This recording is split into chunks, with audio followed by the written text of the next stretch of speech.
Hello everyone, সবাইকে আশা করছি সবাই বেশ ভালো আছেন। আমিও বেশ ভালো আছি। তবে আজকের পোস্টার দেখেই হয়তো বুঝতে পারছেন এই স্টোরিটা আমার ডিসেম্বর মাসেই শেষ করার কথা ছিল, অথবা ডিসেম্বর মাসে শেয়ার করার কথা ছিল। যেহেতু ডিসেম্বর মাসটা হচ্ছে বিভিন্ন মাহফিল, তারপর বিভিন্ন টাইপের বিয়ে শাদির প্রোগ্রাম থাকে, যার কারণে আমি গতকালকে এটা আপলোড করতে যেও পারি নাই। সো ইয়ার এন্ডিং হরর স্টোরিটা শুরু হচ্ছে নতুন বছরে, তাই সবাইকে নতুন বছরের শুভেচ্ছা জানিয়ে শুরু করছি আজকে হরর স্পেশাল উইথ লিয়ানা সনমে। এবং কো স্পন্সর্ড করছেন আমাদের প্যারানর্মাল সোসাইটি বিডি। এবং যারা ভূতের গল্প শুনতে পছন্দ করেন, অথবা গল্প লিখতে অথবা সত্য ঘটনা পছন্দ করেন, তারা চাইলে আমাদের প্যারানর্মাল সোসাইটির একটি গ্রুপ আছে, সেটাও জয়েন করতে পারেন, অথবা আমাদের পেজটিতেও ঘুরে আসতে পারেন। এবং অ্যাজ ইউজুয়াল বলতে চাই, যারা ভূতের গল্প শুনতে পছন্দ করেন তারা চাইলে আমার চ্যানেলটিকে সাবস্ক্রাইব করে রাখতে পারেন। সবাই ভালো আছেন আশা করছি। তো আজকে দেরি না করে গল্পে চলে যাচ্ছি। প্রথম যে ঘটনাটি, সেটা লালবাগ কেল্লার একটা ভৌতিক অভিজ্ঞতা। ঘটনাটি আমাদের ইনবক্সে একজন আপু পাঠিয়েছেন, ওনার মতো করে সেটা শেয়ার করছি। আমি আর আম্মু লালবাগ কেল্লায় গিয়েছিলাম। সেখান থেকে আমার উপর একটা জিন ভর করে। তখন আমি চোখ বন্ধ করলেই দেখতাম একটা সুন্দর মেয়ে সাদা সুতা দিয়ে একটা পোশাক বানাচ্ছে। সেই সাদা সুতা একবার রক্তে চুবাচ্ছে, আবার কালো রঙের পানিতে চুবাচ্ছে। আমি একদিন ঘুমিয়েছিলাম, স্বপ্নের মতো দেখলাম আমার আম্মুর মতো একটা স্পিরিট আমার কাছে কফি ট্রে নিয়ে আসছে। আমি আম্মুকে বললাম, আম্মু এত রাতে কফি আনছো কেন? কিন্তু সে কোনো উত্তর দিল না। আমার একটু সন্দেহ হলো। আমি উঠে দেখি আম্মু ঘুমাচ্ছে। এরপর আবার দেখি বাথরুমে গিয়ে ফ্ল্যাশ করছে। দরজা খুলতেই দেখি ওই মেয়েটা, যাকে আমি স্বপ্নে দেখেছিলাম, তার সাথে একটা ছোট বিকৃত দেখতে বাচ্চা বের হচ্ছে। আরও দেখেছি সেটা রুমে ওই মেয়েটা পা ঝুলিয়ে বসে আছে স্টোর রুমে। আমার আম্মু দেখেছে কিচেন সিঙ্কের উপর একটা ছোট বাচ্চা বসে আছে। আমি চোখ বন্ধ করলেই ওই মেয়েটাকে দেখতে পেতাম। পরে হুজুর দিয়ে ঝাড়ফুঁক করানোর পর সব ঠিক আছে। আরেকটা ব্যাপার ছিল, আমি দেখতাম অনেকগুলো সৈন্য আমাকে মারতে আসছে। তো এটা ছিল মোটামুটি ছোট্ট একটা হরর স্টোরি।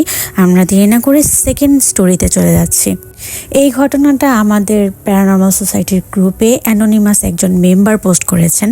তিনি যেভাবে লিখেছেন আমি ঠিক সেভাবেই পড়ে শোনাচ্ছি। ঘটনা 1/2023 ডিসেম্বর মাস। বার্ষিক পরীক্ষার হলকার্ড দিয়ে দুপুরের সময় বাসায় ফিরছিলাম। হুট করে রাস্তায় এক অটো চালককে দেখে থমকে গেলাম। বেশ কয়েকবার চোখ কচলে নিশ্চিত হতে যাচ্ছিলাম ভুল দেখেছি কিনা। অটো চালক হুবহু স্কুলের প্রিন্সিপালের মতো, একটু তফাৎ নেই। মিনিট দুয়েক ধরে আমি তাকে দেখি। অদ্ভুত হলো, সেও আমাকে দেখে। তাকিয়ে থেকে এক রহস্যময় হাসি দেয়। ঘটনা 2/2024 জানুয়ারি মাস। বাসা থেকে মিনিট 3 দূরত্বে সন্ধ্যার দিকে একটা টিউশনি করাতাম। সেদিন ছিল বৃহস্পতিবার। প্রচণ্ড জ্বর আর কাশি থাকায় যেতে পারলাম না। এতটাই অসুস্থ ছিলাম যে কলও দিয়ে বিষয়টা জানাতে পারিনি তাদের। শুক্রবার গ্যাপ ছিল। শনিবারে গিয়ে সবার আগে আন্টিকে সরি বলে বললাম শরীর ভীষণ খারাপ ছিল, তাই বৃহস্পতিবার পড়াতে আসতে পারিনি। তিনি অবাক হয়ে বললেন, কি বলো, তুমি তো এসেছিলে? কিন্তু তোমার কাশি দেখে আমি বললাম বাসায় চলে যেতে। কত করে তোমাকে বলেছি আদা চা করে দিই, খেয়ে যেও, কিন্তু তুমি কিছু না বলে চলে গেলে। আমি স্তব্ধ হয়ে গেলাম। বাসায় এসে আম্মুকে জিজ্ঞেস করলাম আমি সেদিন সন্ধ্যায় বের হয়েছিলাম কি না। তিনি স্পষ্ট এবং কনফিডেন্সের সাথে বললেন, না। এই দুটো ঘটনার কোনো ব্যাখ্যা আমি আজও পাইনি। গ্রুপে অনেক অভিজ্ঞ মেম্বাররা রয়েছেন, আপনাদের মতামত জানতে চাচ্ছি। তৃতীয় ঘটনায় চলে যাচ্ছি। ঘটনাটি লিখেছেন ইয়াসিন আহমেদ অনিক। আসসালামু আলাইকুম। কয়েকদিন আগে গ্রুপে কেউ একজন পোস্ট করেছিল যে কারো জীবনে কোনো ভৌতিক অভিজ্ঞতার সম্মুখীন হয়েছেন কিনা। সেখানে আমি কমেন্ট করেছিলাম, বলেছিলাম হ্যাঁ, আমার সাথে ঘটে যাওয়া কয়েকটি ঘটনা রয়েছে। তো সেখানে অ্যাডমিন আপু আরও অনেককে জানতে চেয়েছিলেন। কাজের ব্যস্ততা আর সময়ের অপেক্ষার কারণে লিখতে পারিনি। আজকে আপনাদের সাথে আমার ঘটে যাওয়া ঘটনাগুলো শেয়ার করছি। সরাসরি ঘটনায় চলে যাই। 2018 সালে যখন আমি জিএসসি পরীক্ষা শেষে গ্রামের বাড়িতে বেড়াতে চাঁদপুরে যাই, সঙ্গত কারণে আমি গ্রামের অর্থাৎ এলাকার নাম উল্লেখ করছি না, ডিসেম্বর আমি ঢাকা থেকে রওনা হই এবং আমি আর আমার মামাতো ভাই দুজন মিলে যাই। যেতে যেতে সন্ধ্যা হয়ে যায়।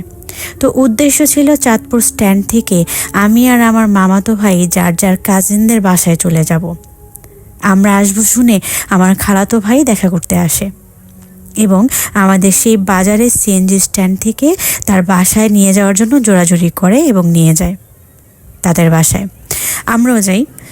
ঘটনা ঘটে তার পরের দিন থেকে। গ্রাম অঞ্চল তখনও আমার খালার বাড়ির ওদিকে বিদ্যুতের লাইন আসে নাই।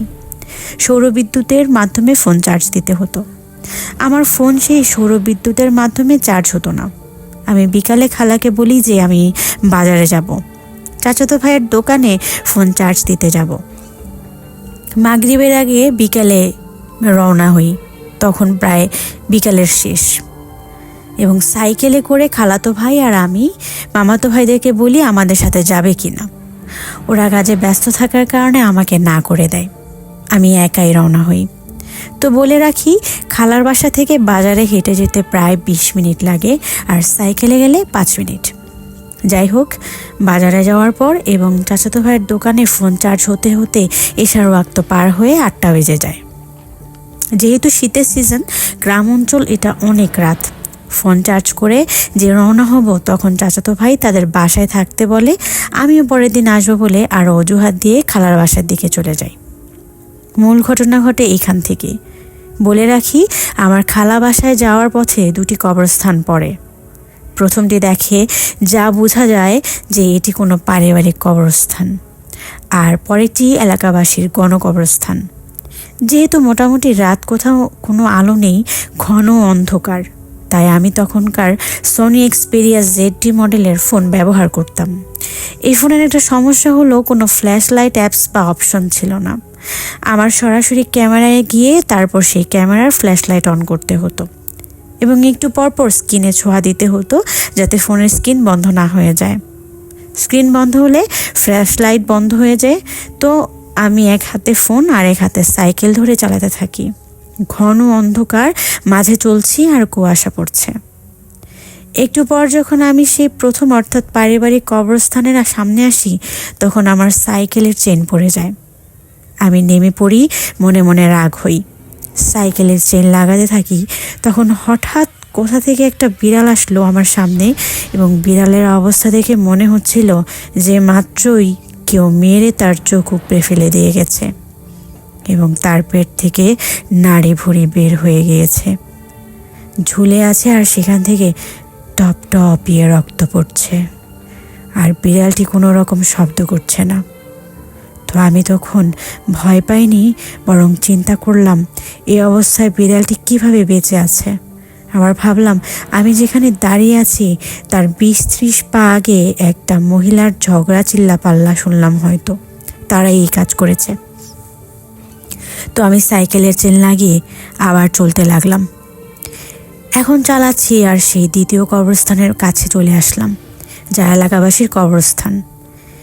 এর 200 পা সামনে আমার খালার বাড়ি। যেই সেই দ্বিতীয় কবরস্থানের সামনে আসলাম, তখন আবারও আমার সাইকেলের চেন পড়ে যায়, সাথে আমিও পড়ে যাই এবং মোবাইলের ফ্ল্যাশ লাইট বন্ধ হয়ে যায়। আমি উঠে ফ্ল্যাশ লাইট জ্বালাই আর সাইকেলের চেন যে লাগাতে যাব, দেখলাম যে সেই বিড়ালটা চোখ উপড়ানো, পেটের নাড়ি ভুঁড়ি বের হয়ে টপ টপ করে রক্ত পড়ছে, আর বিড়ালটি সেই প্রথম যেভাবে চেয়েছিল সেভাবেই চেয়ে আছে, কোনো শব্দ নেই। এবার আমি প্রচণ্ড ভয় পেয়ে যাই আর ভাবি এটা কোনো স্বাভাবিক ঘটনা না। প্রথম কবরস্থান থেকে এখানে বিড়াল আসা কোনোভাবেই সম্ভব না।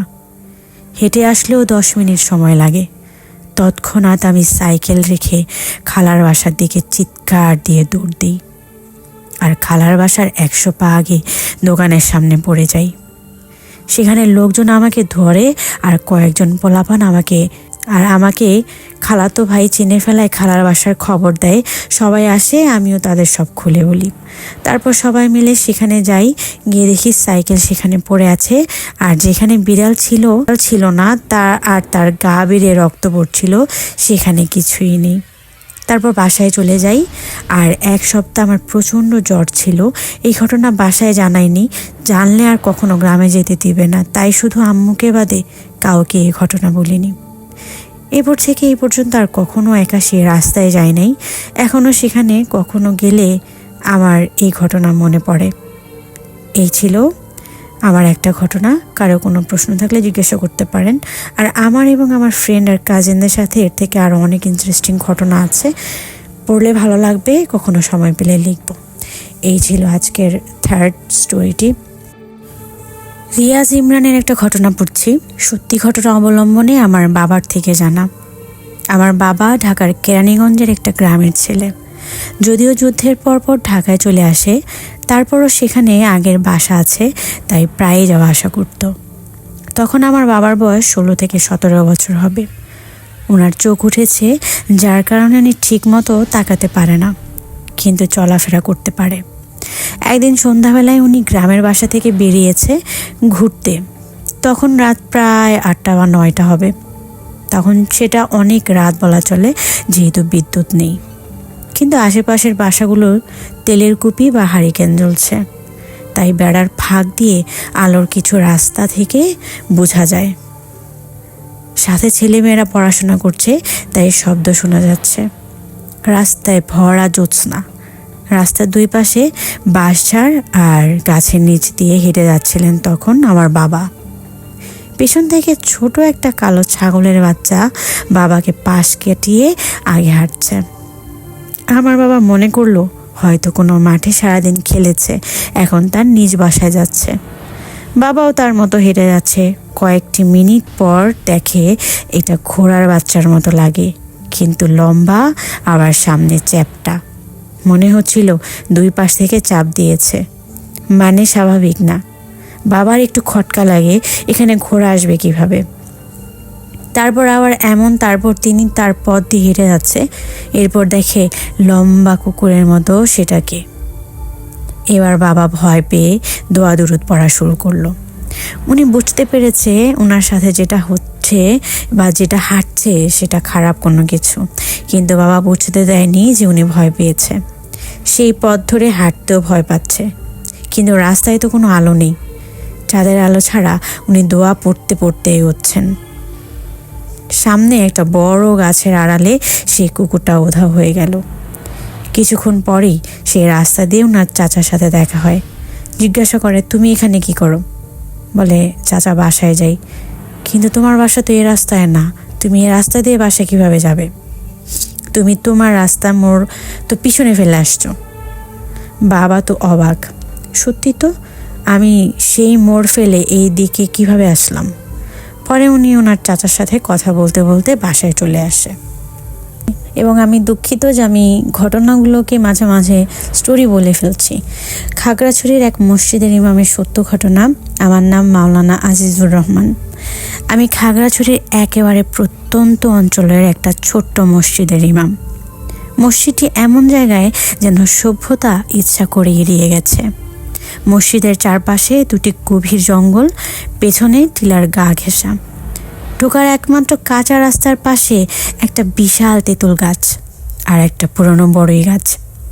এই জায়গাটার অদ্ভুত ব্যাপার হলো, এখানে সন্ধ্যা নামার আগেই অন্ধকার নেমে আসে। ঈশার নামাজে মুসল্লি হয় হাতে গোনা। ফজরের সময় তো এমন দিন গেছে আমি একাই দাঁড়িয়ে নামাজ পড়েছি। আমি আসার কিছুদিন পর থেকেই এলাকার মানুষ ফিসফিস করে বলতে শুরু করলো, হুজুর, এই মসজিদে কেউ বেশি দিন টিকে না। রাতে একা বের হইয়েন না, আপনি যতই সাহসী হন। আগে বহু ইমাম এসেছে, কেউ ভয় পেয়ে, কেউ অসুস্থতার অজুহাতে। একজনও বেশি দিন থাকেনি। আমি এসব কথায় কান দিইনি, কিন্তু 6 মাসের মাথায় এমন কিছু ঘটলো যা আজও ঘুম ভেঙে দেয়। কয়েক রাত ধরে আমি লক্ষ্য করছিলাম, মধ্যরাতে জঙ্গলের দিক থেকে মৃদু সুরে কয়েকজন একসাথে চিকির করছে। স্বরে ভয় ছিল না, কিন্তু ছিল অস্বাভাবিক শান্তি। আমি রুম থেকে বের হইনি। এক রাতে আবার দরজায় ডাক, হুজুর, হুজুর। দরজা খুলে দেখি কেউ নেই। এভাবে ছোট ছোট ঘটনা চলতেই থাকলো। আসল ঘটনাটি যে রাতের, সেই রাতটি ছিল ভয়াল নীরবতায় ভরা। ঘড়িতে তখন আনুমানিক রাত 1টা বা 2টা। হঠাৎ আমার জানালায় প্রচণ্ড ধাক্কাধাক্কি, সাথে চাপা কণ্ঠে বলা হচ্ছে, হুজুর তাড়াতাড়ি আসুন, জানাজা। আমি ভয় ও বিভ্রান্তিতে জানালা খুলে তাকালাম। যা দেখলাম আজও চোখ বন্ধ করলেই ভেসে ওঠে। জঙ্গলের ভেতর আগুন জ্বলছে, তার চারপাশে 15 থেকে 20 জন মানুষ দাঁড়িয়ে, সবার মাথায় টুপি, পরনে পাঞ্জাবি, আর মাঝখানে একটি লাশের খাটিয়া। আমার মনে হলো হয়তো কেউ মারা গেছে, পুরনো কবর তো এখানে আছেই। আমি আর কিচ্ছু ভাবিনি, তড়িঘড়ি তায়াম্মুম করে দরজা খুলে বেরিয়ে পড়লাম। জঙ্গলের দিকে এগোতেই হঠাৎ দেখি আগুনার লাশের খাটিয়া আছে, কিন্তু মানুষ নেই, একজনও না। আমি ভাবলাম হয়তো অন্ধকারে দেখা যাচ্ছে না। আমি সামনে এগোলাম। টর্চের আলো জ্বালাতেই বুঝলাম চারপাশে কেউ নেই, নিস্তব্ধতা। আর একটু এগিয়ে যখন লাশের দিকে তাকালাম, আমার বুক কেঁপে উঠল। কাফনের কাপড় একটু সরে গেছে, আর লাশের মুখ আমার মুখ। আমি নিজেই সেখানে শুয়ে আছি। মুহূর্তের মধ্যে আমার শরীর অবশ হয়ে এলো, হাত পা কাঁপছে, জিহ্বা জড়ানো। কোনো রকমে আল্লাহকে স্মরণ করে দোয়া পড়তে পড়তে দূর হুজরায় ঢুকে দরজা বন্ধ করে জোরে জোরে তেলাওয়াত শুরু করলাম। কিছুক্ষণ পর মসজিদের জিম্মাদারকে ফোন করি, তিনি 2 জনকে নিয়ে আসেন। সব ঘটনা শুনে আমরা 3 জন আবার সেই জায়গায় যাই। সেখানে গিয়ে যা দেখি, একটি মৃত শেয়াল পড়ে আছে, আর কিছুই না। না আগুন, না মানুষ, না খাটিয়া, কিছুই না। অনেকের কাছে এটি ভূতের গল্প মনে হলো, আমার কাছে এই ঘটনা আজও জীবন্ত। ঘটনাটি কোনো জাতের জিন ঘটিয়েছে বলে আপনি মনে করেন, আমাকে জানাবেন। এই ছিল ঘটনাটি। যদিও এই ঘটনাটা সংগৃহীত, তবে লেখাটি খুব ভালো লেগেছে, তাই পড়লাম। এখন যার ঘটনাটা পড়ছি তার নামটা বেশ ইন্টারেস্টিং। জানি না আসলে, সরি ফর লাফিং। ইউরি রাম্মু নামক একজন লিখেছেন আমাদের গ্রুপে, 2023 সালের ঘটনা। আমি আর হাজব্যান্ড বনশ্রীতে একটি ফ্ল্যাট বাসা ভাড়া নিই। আমরা থাকতাম একদম টপ ফ্লোরের 9 তলায়। পাশের একটা ফ্ল্যাট ছিল যেটা অনেক বছর যাবৎ বন্ধ করে রাখছে শুনছি। পাশের ফ্ল্যাটে যার, সে নাকি দেশের বাইরে থাকে, তাই লক করে রাখছে। উপরের ফ্ল্যাটের মধ্যে শুধু আমরাই ছিলাম। তো আমাদের দরজার মুখোমুখি ছিল লিফটের পজিশন। মাঝে মাঝে লুকিং গ্লাস দিয়ে লিফটে তাকাতাম, আমার হাজব্যান্ড উপরে আসতেছে কিনা, বা লিফট বন্ধ বা খোলা আছে কিনা, এগুলোর জন্য। তো যখন এই বাসায় নতুন আসি, তখন 1 মাস আমি একা হাতে টুকটাক করে গোছানোর জন্য খুব ব্যস্তভাবে সময় কেটে যায়। আর আমি দিনের বেলায় পুরো বাসায় একা থাকতাম। হাজব্যান্ড অফিস থেকে বাসায় আসতে আসতে রাত হয়ে যেত। এক রাত আমি পুরো বাসায় একা ছিলাম, ড্রয়িং রুমে বসে মোবাইল চালাচ্ছিলাম। হঠাৎ লিফটের বেল বেজে ওঠে। আমি ভেবেছিলাম আমার হাজব্যান্ড আসছে। গিয়ে লুকিং গ্লাসে দেখি কেউ আসেনি, কিন্তু লিফটের গেট খোলা ছিল। একটু পর বন্ধ হয়ে যায়। আমি এত কিছু না ভেবে চলে আসি। একটু পর হাজব্যান্ড চলে আসে। ওই দিনের 2 দিন পর আমি দুপুরে শুয়েছিলাম, হঠাৎ কলিং বেল বেজে ওঠে। আমি তাড়াতাড়ি গিয়ে লুকিং গ্লাসে দেখি কেউ নেই। ভেবেছিলাম বিল্ডিংয়ের বাচ্চারা হয়তো বদমাইশি করছে। তারপরে সন্ধ্যায় শুনতে পাই লিফটের বেলের শব্দ। ভাবলাম মেবি আবার বাচ্চারা বদমাইশি করছে। এটা দেখতে গ্লাসে গিয়ে দেখি লিফটে কেউ নেই, কিন্তু ওই দিনের মতো লিফটের গেট খোলা। কিছুক্ষণ দাঁড়িয়ে দেখছিলাম, কিন্তু কেউ আসেনি, কাউকে দেখিও নাই। এই বিষয়টা আমি আমার হাজব্যান্ডকে জানাই, কিন্তু হাজব্যান্ড বলে লিফটের বাটনে বিল্ডিংয়ের বাচ্চারাই হয়তো এরকম প্রেস করে গেছে, তাই হয়তো এরকম লিফট থেমে যাচ্ছিল। আমিও তাই ভেবে বিষয়টা এড়িয়ে যাই। কিন্তু এরপর থেকে খেয়াল করি সন্ধ্যা বা রাতে এরকম আজাইরাভাবে খালি লিফট উপরে এসে দরজা খুলে যায়। আমি রীতিমতো এসব বিষয় নিয়ে বিরক্ত হয়ে গিয়েছিলাম। দুপুরের কলিং বেল প্রায় বেজে উঠত, কিন্তু গেলে সেখানে কাউকে দেখতে পেতাম না। এইভাবে নিতে না পেরে বিল্ডিংয়ের প্রেসিডেন্টের কাছে কমপ্লেন করি। এটা নিয়ে এক পর্যায়ে মিটিংও হয়, যা এখানে এগুলো নিয়ে শেয়ার করছি না। কিন্তু যেটা দেখে অবাক হই সব থেকে বেশি, সিসি ক্যামেরায় কাউকে আমার বাসায় বেল দিতে কোনো ব্যক্তিকে 9 তলায় আসতে দেখা যায়নি।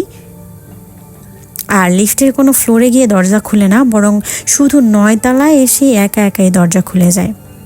আর সত্যি বেশি অবাক লাগে, লিফটের ভেতরের বাটনে দেখা যায় 9 বাটনে অটো প্রেস হয়ে যেতে। মনে হয় কেউ প্রেস করছে, ঠিক এমন, কিন্তু লিফটে কেউ নেই। এটা দেখার পর মান্থলি লিফট সার্ভিসিংয়ে লিফট চেকিং করায়, কিন্তু লিফটে নাকি কোনো প্রবলেম পায় না, যেটা মিস্ত্রিদের থেকে জানতে পারি। একদিন ছুটির সন্ধ্যায় আমি আর হাজব্যান্ড এক জায়গায় যাব। লিফটে উঠে আমরা গ্রাউন্ড ফ্লোরে প্রেস করি, কিন্তু ভয় তখনই লাগে যখন আমাদের দরজা বন্ধ হয়ে যায়, এবং বন্ধ হয়ে যাওয়ার পরে দরজা খুলে যাচ্ছিল। 3 বার এমন হয়, দরজা বন্ধ হওয়ার পর আবার খুলে যাচ্ছিল। মনে হচ্ছিল কেউ বাইরের বাটনে প্রেস করে দরজা খুলছিল। আমরা দুজনের দিকে তাকাই। এমন অবস্থায় আমি চোখ বন্ধ করে সূরা পড়তে শুরু করি। তারপর দরজা বন্ধ হয়ে যায়, চর লিফট গ্রাউন্ড ফ্লোরে নামতে শুরু করে এবং লিফট গ্রাউন্ড ফ্লোরে নামতে শুরু করে। আরেকবার আমার বাসার গেস্ট আসে, তাদের সাথে 4 বছরের ছেলে ছিল, আমার ভাতিজা হয়। ও আমাকে আধো ভাঙাভাবে বলতেছিল লিফট দেখিয়ে ওখানে কেউ আছে। আমি ভাতিজার কথা শুনে ওকে আমাদের কাছাকাছি রাখি আর সূরা পড়ে ওকে ফু দেই, যেন ওর কিছু না হয়। একদিন ভোরে জগিংয়ের জন্য আমি একাই বাসা থেকে বের হয়ে লিফটে উঠি। সেদিনের মতো আমার লিফটের দরজা 2 বার খুলে গেছিল। আমি এত কিছু আর না ভেবে লিফটে না গিয়ে সোজা সিঁড়ি দিয়ে নেমে গিয়েছিলাম। এরকম অনেক ঘটনাই আমাদের সাথে হয়। একবার হাজব্যান্ড রাতে বাসায় আসার সময় এমন অনুভব করে যে লিফটে ওর সাথে কেউ উপস্থিত রয়েছে। হাজব্যান্ড সেদিন এমন ভয় পেয়েছিল, ওর চোখ মুখে ভয় ভেসে উঠেছিল। আমরা একটা সময় নতুন বাসা খুঁজে এই বাসাটা ছেড়ে দিই। আজকের শেষ ঘটনাটি শেয়ার করছি, যদিও গতকালকে আমি স্টোরিটা শেয়ার করেছিলাম, কেন জানি জিনিসটা রেকর্ড হয় নাই, এবং এটা আমি যখন আমার মেসেঞ্জারে শেয়ার করেছিলাম তখন সেটাও খুঁজে পাই নাই। যাই হোক, যিনি এটা শেয়ার করেছেন তিনি একজন অ্যানোনিমাস মেম্বার। ঢাকার এক পুরনো এলাকার নাম বলছি না, কারণ জায়গাটা এখনও আছে। আমি একজন সাধারণ মানুষ, সকাল 9টা থেকে সন্ধ্যা 7টা পর্যন্ত অফিস। বলে রাখা ভালো যে এখন যে স্টোরিটা শেয়ার করছি এটা খুব বেশি আমার কাছে ভয়ঙ্কর এবং ইন্টারেস্টিং লেগেছে। আচ্ছা, যাই হোক, বাসায় স্ত্রী, ছোট একটা বাচ্চা, নিয়মিত নামাজ পড়ি, কারোর সাথে শত্রুতা নেই। জীবনে কখনো তাবিজ, কবচ, জিন, ফেরেশতায় আগ্রহ ছিল না। সব কিছু বদলাতে শুরু করে এক রাতে। অফিস থেকে ফিরতে ফিরতে প্রায় 10টা। লিফট নষ্ট ছিল, 7 তলা পর্যন্ত সিঁড়ি ভেঙে উঠছি। 4 তলার ল্যান্ডিংয়ে পৌঁছাতেই একটা অদ্ভুত অনুভূতি হলো। মনে হলো কেউ দাঁড়িয়ে আছে। চোখ তুলতেই দেখি কোনো শব্দ নেই, আলোটাও ঠিক মতো জ্বলছে। কিন্তু সিঁড়ির কোণে দেয়ালের সঙ্গে মিশে থাকা ছায়ার ভেতর একটা অবয়ব, মানুষের মতো, কিন্তু পুরোটা পরিষ্কার না। আর মুখটা স্পষ্ট। সে আমার দিকে তাকিয়ে মুচকে হাসছে। হাসিটা স্বাভাবিক না, ঠোঁট নড়ে কিন্তু চোখ নড়ে না। আমি চোখ বন্ধ করে আবার খুললাম, ভাবলাম ক্লান্তি, কিন্তু সে তখনও আছে। এবার হাসিটা যেন একটু বড়, যেন জানে আমি তাকে দেখছি। সেদিন কিছু না বলে দৌড়ে বাসায় উঠলাম। এরপর থেকে নিয়মিত, কখনো বাথরুমের দরজার ফাঁক দিয়ে, কখনো আয়নায় দাঁড়িয়ে থাকা অবস্থায় আমার পেছনে, কখনো মাঝরাতে ঘুম ভেঙে দেখি ঘরের কোণে দাঁড়িয়ে নিঃশব্দে হাসছে। সবচেয়ে ভয়ঙ্কর বিষয়টা কি জানো? সে কখনো কাছে আসে না, শুধু দূর থেকে দেখে আর হাসে। একদিন সাহস করে ফিসফিস করে বললাম, তুমি কে? কোনো উত্তর নেই, কিন্তু হাসিটা সেদিন বদলে গেল। এবার সেটা আনন্দের না, এটা ছিল অপেক্ষার হাসি। এরপর আমার বাচ্চাটা একদিন বলল, আব্বু, ওই কাকা রাতে কেন দাঁড়িয়ে থাকে? রক্ত ঠান্ডা হয়ে গেল। আমি কোনোদিন ওকে কিছু দেখাইনি, কিছু বলিনি। সেই রাতে প্রথমবার সে কথা বলল, খুব ধীরে, ঠিক আমার কানের পাশে। তুমি আমাকে দেখো, কারণ সময় হয়ে গেছে। পরদিন একজন হুজুরের কাছে যাই। উনি শুধু একটা প্রশ্ন করলেন, আপনি কি নতুন কোনো জায়গায় উঠেছেন? আমি বললাম না, তবে এই ফ্ল্যাটটা আগেও কেউ বেশি দিন থাকেনি। উনি আর কিছু বললেন না, শুধু বললেন, ও হাসছে মানে ভালো, যেদিন হাসা বন্ধ করবে সেদিন বিপদ। সেই রাত থেকে আমি আর ওকে দেখিনি। সেই ঘটনার পর আমি আর হাসিটা দেখিনি, কিন্তু অদ্ভুতভাবে ভয়ও কমেনি, বরং মনে হচ্ছিল কেউ ইচ্ছে করে নিজেকে লুকিয়ে রেখেছে। 2 দিন পর হুজুর আবার আমাকে ডাকলেন। উনি আমার দিকে ভালো করে তাকিয়ে বললেন, আপনি শুধু তাকে দেখেন না, সে আপনাকে চিনে। আমি অবাক, চিনে মানে? হুজুর নিচু গলায় বললেন, এই জিনটা সাধারণ না, এরা নিজেরা আসে না, ডাকা হলে আসে। আমার মাথা ঘুরে গেল। আমি তো কিছু করিনি। হুজুর শান্তভাবে বললেন, আপনি না, কিন্তু আপনার আশেপাশে কেউ করেছে। তারপর উনি আমাকে একটা প্রশ্ন করলেন, যেটার উত্তর দিতে আমার হাত কাঁপছিল। আপনি কি কখনো কোনো পুরনো জিনিস বাসায় এনেছেন? পুরনো আয়না, আলমারি, খাট বা অফিস থেকে ফেলে দেওয়া কিছু? মাথায় একটা দৃশ্য ভেসে উঠল। 6 মাস আগে অফিসের স্টোর থেকে একটা পুরনো কাঠের আয়না নিয়ে এসেছিলাম। সুন্দর ছিল, ভারী একটু নকশা, অদ্ভুত নকশা সেটাই। কেউ নিতে চায়নি, আমি বাসায় এনে বেডরুমে রেখেছিলাম। হুজুর চোখ বন্ধ করলেন, ওটা বাহন। আমি বললাম, কিন্তু সে আমাকে দেখে কেন হাসে? হুজুর বললেন, কারণ আপনি ভয় পেলেন না। জিনটা ভয় খায় না, ভয় পছন্দ করে। কিন্তু আপনার ভয়টা ছিল নীরব, ওটা ওদের ভাষায় সম্মতি। আমার বুকটা ধক করে উঠল। হুজুর এবার আসল কথাটা বললেন, এই জিনটা খাদিম টাইপের।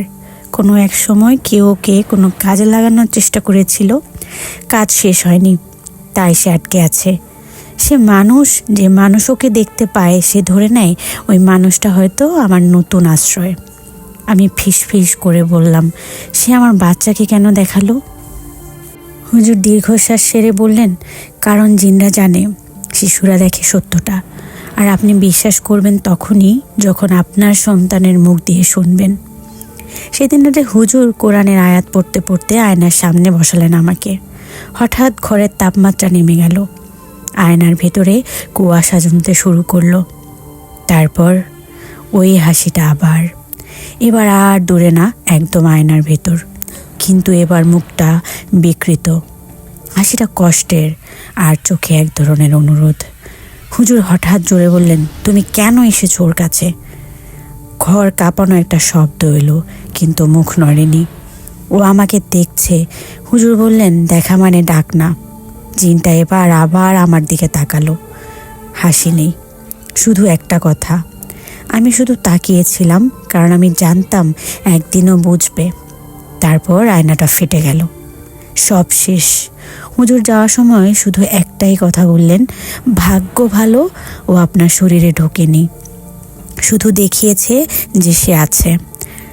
আজ 2 মাস হয়ে গেছে, আমি আর তাকে দেখি না, কিন্তু মাঝে মাঝে খুব ক্লান্ত হয়ে আয়নার দিকে তাকালে 1 সেকেন্ডের জন্য মনে হয় আমার হাসিটা আমার না।